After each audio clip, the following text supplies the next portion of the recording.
Hello my YouTube family, आप लोग कैसे हो? कमेंट कर ज़रूर बताना। आई होप आप सब स्वस्थ होंगे और मस्त होंगे, अपने अपने कामों में व्यस्त होंगे। बीबी रसोई में खाना बना रही थी।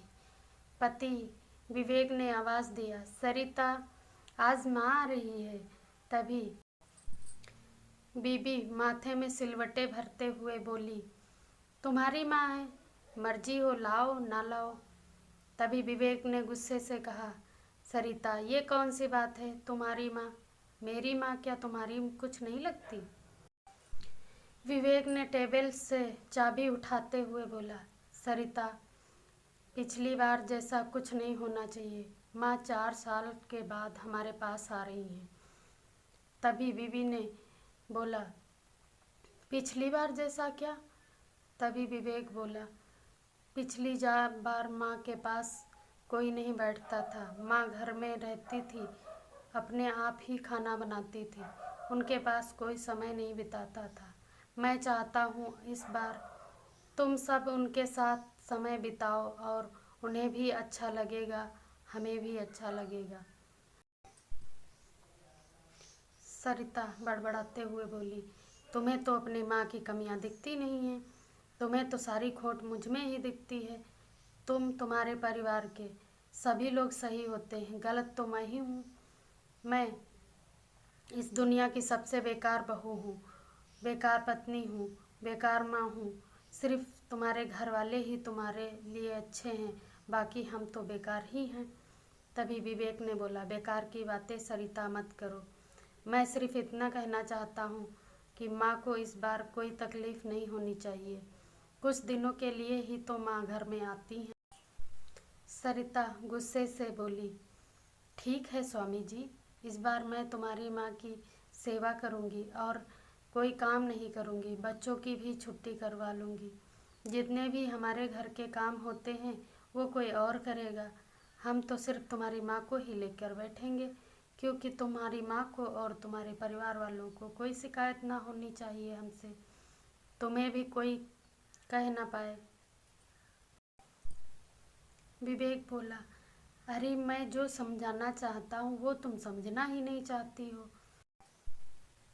सरिता बोली, तुम मेरी परवाह ही कब करते हो?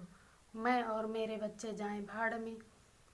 कुछ कमियां माँ की भी होती हैं, माँ की कमी तो तुम्हें दिखती नहीं, कमी तो सिर्फ मेरी और मेरे बच्चों की ही दिखती है। बाकी तुम्हारे परिवार वाले और तुम्हारी माँ तो एकदम शरीफ हैं और अच्छी हैं, तुम्हारे लिए सिर्फ तुम्हारी माँ और परिवार ही है, हम लोग तो कुछ नहीं हैं। तभी विवेक गुस्से से चाबी फेंकते हुए टेबल पर बोला, एक ही तो मेरी बहन है, उससे भी 2-2 साल हो जाते हैं मैं मिलने नहीं जाता हूँ तुम ही लोग के लिए।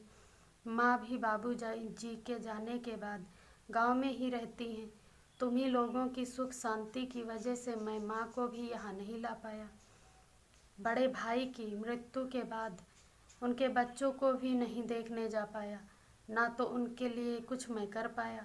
1 रुपये भी नहीं देता हूँ उन लोगों को, सिर्फ तुम्हारी सुख और शांति के लिए। फिर भी तुम कहती हो कि मैं तुम्हारे लिए करता ही क्या हूँ?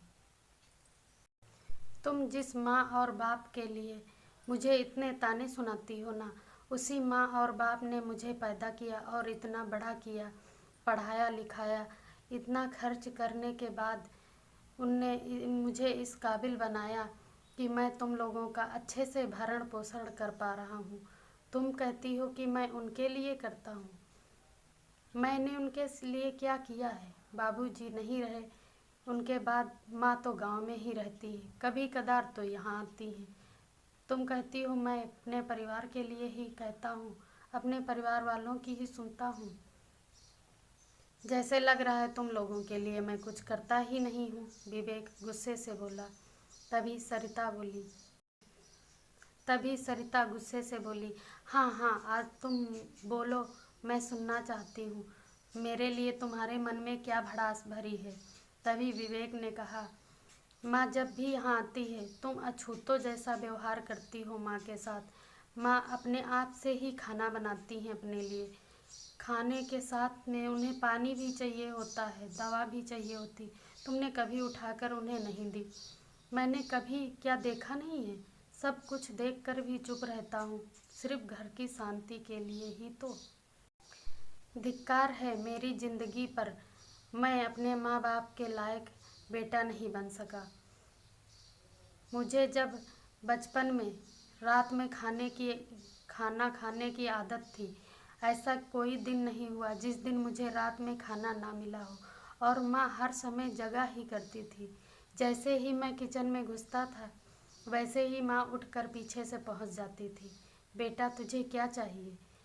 मुझे हर वो रात याद है कि ऐसी कोई रात नहीं हुई होगी जिसमें माँ ने उठकर मुझे खाना ना दिया हो।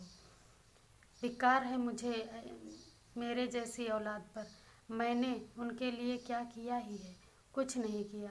यहाँ आने के बाद भी माँ सब कुछ अपना करती है अपने हाथ से, पर मैं तुमसे कुछ नहीं कहता हूँ, सिर्फ घर की शांति के लिए ही। फिर भी तुम कहती हो मैं तुम्हारे लिए क्या करता हूँ। यहाँ पर सब कुछ होने के बावजूद भी माँ को कई बार भूखे पेट सोना पड़ा। मैं क्या कुछ जानता नहीं हूँ? तभी सरिता बोली, माँ ने कभी खाना नहीं खाया क्या? मैंने कभी मना किया है क्या? विवेक ने कहा, ऐसा मैं नहीं बोल रहा हूँ, पर कभी कभी बूढ़े लोगों को उठने की हिम्मत नहीं होती है। क्या उसमें तुम उठकर खाना नहीं दे सकती हो उन्हें? आज जो तुम इन सब चीज़ों की मालकिन बनी बैठी हो ना, कार, घर, बंगला, गाड़ी, पैसा, सब माँ की ही देन है। बेटे ने गुस्साते हुए बोला और कहा, सरिता, आज के बाद अगर माँ को कोई भी तकलीफ हुई तो तुम वो विवेक देखोगी जिससे तुम आज तक कभी भी नहीं मिली हो। सरिता ने आज विवेक के आंख में वो माँ का आशीर्वाद और प्यार देखा तो चुप्पी साध ली। माँ वहीं गेट के पास ही आकर खड़ी थी। माँ ने अपने बेटे के मन में अपने लिए प्यार देखकर माँ ने अपने आंसुओं को छुपाते हुए गेट को खटखटाया और विवेक ने गेट खोला तो माँ को देखा। माँ ने अपने बेटे को गले से लगाया। विवेक भी माँ की गले से लगने के बाद भावुक हो गया और वह अपनी माँ को अंदर ले जाके बिठाया। तभी माँ को ऐसा लग रहा था, मैं आज पहली बार अपने बेटे के घर आई हूँ। इस कहानी से आपको क्या सीख मिलती है, कमेंट कर ज़रूर बताएं। हमारी कहानी ज़रा सी भी अच्छी लगती है आप लोगों को तो लाइक करें, शेयर करें। चैनल पर नए हो तो सब्सक्राइब करना ना भूलें। Thanks for watching.